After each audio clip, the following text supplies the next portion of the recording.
అందరికీ నమస్కారం. 107వ రోజు స్వాగతం, సుస్వాగతం. 107వ రోజుకు రావడం జరిగింది. నిన్న ఆగస్టు 15 స్వాతంత్ర దినోత్సవం, 80వ స్వాతంత్ర దినోత్సవం విజయవంతంగా పూర్తయింది. అది నిన్న అతిరథ మహారాజులందరూ సమక్షంలో, మరి ముఖ్యంగా ఆంధ్రప్రదేశ్ రాష్ట్ర మంత్రివర్యులు Shri Ponguru Narayana garu, degree university first gold medalist, topper of the batch, college విద్యా సంస్థల అధినేత, ఇంటర్మీడియట్ కూడా నా విద్యాభ్యాసం కంప్లీట్ అయింది కూడా అక్కడేను.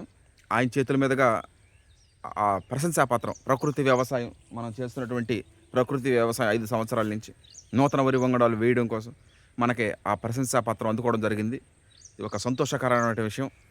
మంత్రే కాకుండా నెల్లూరు జిల్లా కలెక్టరు, నెల్లూరు జిల్లా హిమాంశు శుక్లా గారు కలెక్టర్ గారు, అదేవిధంగా superintendent of police Ajitha Vejandla గారు, వాళ్ళందరూ అతిరథ మహారథ సమక్షంలో అందుకోవడం చాలా సంతోషంగా ఉంది. ఒక ప్రకృతి రత్నగా. Thank you. అందరికీ నమస్కారం. 107వ రోజు మన ప్రకృతి వ్యవసాయ ప్రయాణం సాగుతున్నది. నేను అప్పుడప్పుడు అనుకునేవాడిని, ఇంత ఆదర్శంగా ముందుకు పోతున్నారు, ఏదో ఒక రోజు గుర్తింపులు కాడ ప్రభుత్వ పరంగా వస్తే బాగుండు అని. విచిత్రం ఏంటంటే ఈ స్టేట్ లెవెల్లో అయితే ఆల్రెడీ వచ్చాయి. ఒకసారి ఉత్తమ రైతు, ప్రకృతి ఉత్తమ రైతు అవార్డు, అలాగే ప్రకృతి రత్న అవార్డు రావడం జరిగింది. ఏమైనా మన జిల్లాలో అంటే ఇంటికి గెలిచి రచ్చగెలవాలంటుంటారు సామెత. ఆ విధంగా మన జిల్లాలో ఈ విధంగా ప్రభుత్వ పరంగా మంచి గుర్తింపుగా వస్తే బాగుండు అనుకుంటున్నాము. అది కూడా రావడం మాకు సంతోషదాయకం. అవి ఎందుకు అంటే మేము నిజంగానే ఆదర్శవంతంగానే ఉండే పరిస్థితులు. ఏంటంటే పెద్ద గొప్ప చదువులు చదువుకొని ఏదో ఉద్యోగాలకు వెళ్ళిపోకోకుండా వ్యవసాయం చేయడం అనేది యువతరం ఈ రోజుల్లో అదొక ఆదర్శం. తరువాత ఇప్పుడున్న రోజుల్లో నేను ఎక్కువ పెద్దగా దలుచుకోలేదు, కానీ కుటుంబ పెద్దల విషయాలు ప్రతి ఒక్కరికి తెలుసు, వాళ్ళు ఎలా ఉండరు ఏందని. ఆ కుటుంబ పెద్దల్లో తల్లిదండ్రులే కాకుండా తల్లిదండ్రులు కూడా ఎంతో అద్భుతంగా చూసే గుణం మా ఇద్దరు బిడ్డలకు ఉండడం అనేది ఒక విశేషం. అది ఒక ఆదర్శమైనటువంటి పాయింట్. ఈ విధంగా రైతులకి మంచి ఫలితాలు రావాలా, వచ్చే రోజుల్లో బాగుండాలంటే ఆ వేసే వరి రకాలు వాటికి తెగుళ్ళు తక్కువగా ఉండి దిగుబడులు ఎక్కువగా వస్తే, ఎప్పుడన్నా ప్రకృతి విపరీతాలను తట్టుకునే శక్తి ఉంటే వాటి వల్ల రైతులకు ఎక్కువ ప్రయోజనం కలగదు. అది చెప్పేదానికి మాటలు బాగానే ఉంటాయి, కానీ ఎవరు సాహసం చేయలేరు. ఆ విధంగా ఎప్పుడు కొత్త రకాలు వేస్తుంటారు. ఎందుకంటే ఏదో ఒకటి క్లిక్ అయితే అది రైతులకు ఉపయోగపడద్దు అనేది ఆయన భావన. ఇది కూడా ఒక ఆదర్శమైనటువంటి పాయింట్. ఈ విధంగా ఇన్ని కోణాలతో ముందుకు పోవడం జరుగుతూ ఉన్నది.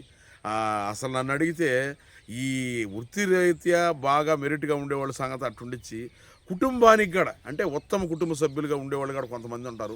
అలాంటి వాళ్ళని కూడా గుర్తించి అక్కడక్కడ మండలానికి ఒకరిని వాళ్ళు తీసుకొని వాళ్ళు కానీ గుర్తింపులు ఆదరణ వస్తే ఇంకా సమాజంలో కూడా మంచి అనేది పెరుగుతుంది. ఈ విధంగా అవార్డు వచ్చినందుకు మాకు చాలా సంతోషంగా ఉంది. మెయిన్ ఇంకో విషయం ఏంటంటే, మమ్మల్ని ఈ విధంగా ఆదరిస్తున్న ప్రతి ఒక్కరికి వాళ్ళ ఆశీస్సులు, వాళ్ళ అభిమానాలు ఇంతటి విజయాన్ని తీసుకొని వచ్చాయని మేము భావిస్తున్నాము. వాళ్ళందరికీ కూడా ఇంకో మెయిన్ విషయం, ఈ జిల్లా కలెక్టర్ కార్యాలయానికి మరియు జిల్లా జాయింట్ డైరెక్టర్ ఆఫ్ అగ్రికల్చర్ కార్యాలయం వారికి, ఆ విధంగా ఈ అవార్డు సెలక్షన్ కమిటీ వారికి, ప్రకృతి వ్యవసాయ జిల్లా విభాగం వారికి, ప్రతి ఒక్కరికి మాకు ఈ విధంగా రావడానికి సహకరించిన ప్రతి ఒక్కరికి పేరున హృదయపూర్వక కృతజ్ఞతలు, ధన్యవాదాలు, అభినందనలు. ఇంకో విషయం ఏంటంటే, అందరు ఎవరైతే మెసేజ్ చేశారో అంటే కంగ్రాచులేషన్స్ అని ప్రతి ఒక్కరికి కూడా పేరున తెలియజేస్తాను. తెలంగాణలో కానీ ఇక్కడ కానీ అగ్రికల్చర్ డిపార్ట్మెంట్ సార్లు కూడా కష్టాన్ని కూడా ఇష్టంగా భావించి కష్టాన్ని కూడా ఇష్టంగా భావించి చేసే ఏ రంగంలోనైనా సరే కష్టం ఉంటుంది. ఉదయం నిద్ర లేచిన కాడి నుంచి నిద్రపోయేంత వరకు ఏదో ఒక రంగంలో కష్టాన్ని కూడా ఇష్టంగా భావించి సేవ చేసే ప్రతి ఒక్కరికి కూడా ఆ ప్రశంసాపత్రం అంకితం ఇవ్వడం జరుగుతూ ఉంది. నేను ఒక ప్రకృతి రత్నగా, ఒక ఉత్తమ రైతు అవార్డు గ్రహీతగా, ఒక రైస్ మిల్లర్గా, ఒక పుస్తక రచయితగా, వేటా ఆర్గానిక్ రైస్ సీఈఓగా, ఇవన్నిటికి నాంది ఏంటంటే ప్రతి ఒక్కరు కూడా ఇష్టంగా చేయడం జరిగింది. అది అంటే ఎక్కడ కూడా ఎన్ని కష్టంతో కూడుకున్నటువంటి పనులు వాటిని ఇష్టంగా చేయబట్టే ఈ రోజున ఇవన్నీ రావడం జరిగింది. 5 సంవత్సరాల విజయ రహస్యం కూడా అదే. నవంబర్ 19వ తారీఖున తెలంగాణ సోనా వరి సాగు మొదలవుతుంది. Watch and enjoy. చిన్న ఒక విషయం, ఈ మధ్యన జస్ట్ ఒక వారం రోజుల వ్యవధిలో కొన్ని మా నాన్నగారికి తీవ్ర అనారోగ్యం చేయడం జరిగింది. అందువల్ల ఆ వీడియోస్ కూడా పెట్టడం జరిగింది. ఇటు ఈ వీడియోస్ ఎందుకంటే ఎంతోమంది మమ్మల్ని అభిమానిస్తున్నారు చాలామంది.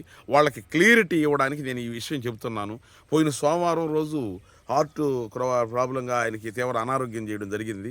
సోమవారం రోజు హాస్పిటల్కి వెళ్ళి శుక్రవారం రోజు సాయంకాలం దాకా అక్కడే ఉండి ఇప్పుడు నెమ్మదిగా ఉంది. ఆ నెమ్మదిగా ఉంది, బాగుంది. ఇంటికి తీసుకొచ్చినాము. నేను పోయినప్పుడు నుంచి మళ్ళీ ఇంటికి తీసుకొచ్చిన దాకా ఆయన పక్కనే కంటికి రెప్పలాగా ఉన్నాను. మా ఇద్దరు అబ్బాయిలు కూడా పక్కనే సపోర్ట్గా ఎప్పుడు ఉండేరు. ఆ విధంగా తీసుకురావడం జరిగింది.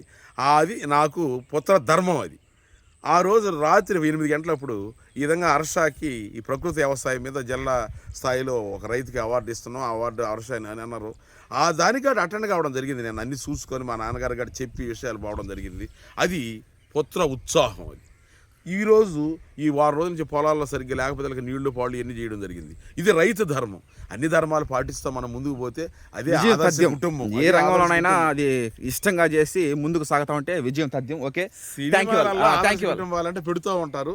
రియల్గా ఎన్నో ఆదర్శ కుటుంబాలు ఉన్నాయి. వాళ్ళకి చేయాలి అభినందనలు.